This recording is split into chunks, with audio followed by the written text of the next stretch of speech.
இந்திய அரசியலமைப்பின் ஆர்டிகல் 197 என்ன சொல்கிறது என்பதை இப்போது எளிமையாக பார்க்கலாம்.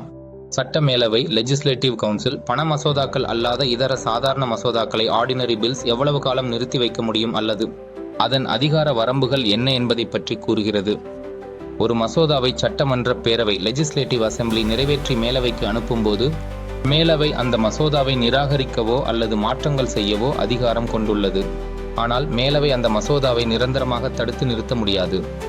சட்டமன்ற பேரவையால் அனுப்பப்பட்ட மசோதா மேலவைக்கு வந்ததிலிருந்து 3 மாதங்களுக்குள் அதன் மீது எந்த முடிவும் எடுக்கப்படாமல் இருந்தால் அல்லது மேலவை அதை நிராகரித்தால் சட்டமன்ற பேரவை அந்த மசோதாவை மீண்டும் நிறைவேற்றி மேலவைக்கு அனுப்பலாம்.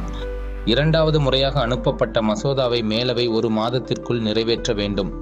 ஒருவேளை 1 மாதத்திற்கு பிறகும் மேலவை மசோதாவை நிறைவேற்றவில்லை அல்லது மீண்டும் நிராகரித்தால் அந்த மசோதா 2 அவைகளிலும் நிறைவேற்றப்பட்டதாகவே கருதப்படும். சுருக்கமாக, ஒரு சாதாரண மசோதாவை சட்ட மேலவை அதிகபட்சமாக 4 மாதங்கள் 3 மாதங்கள் + 1 மாதம் மட்டுமே காலதாமதம் செய்ய முடியும். பண மசோதாக்களுக்கு மணி பில்ஸ் இந்த பிரிவு பொருந்தாது. இதன் மூலம் மக்களால் நேரடியாக தேர்ந்தெடுக்கப்பட்ட உறுப்பினர்களை கொண்ட சட்டமன்ற பேரவைக்கே அதிக அதிகாரம் உள்ளது என்பது உறுதி செய்யப்படுகிறது. Like, comment, share and subscribe for other articles of Indian constitution. பதில் கண்டுபிடிக்க ரொம்ப கஷ்டமா இருக்கு. இதை பயன்படுத்து. Law friend chat. நீங்க ஈஸியா படிக்கலாம்.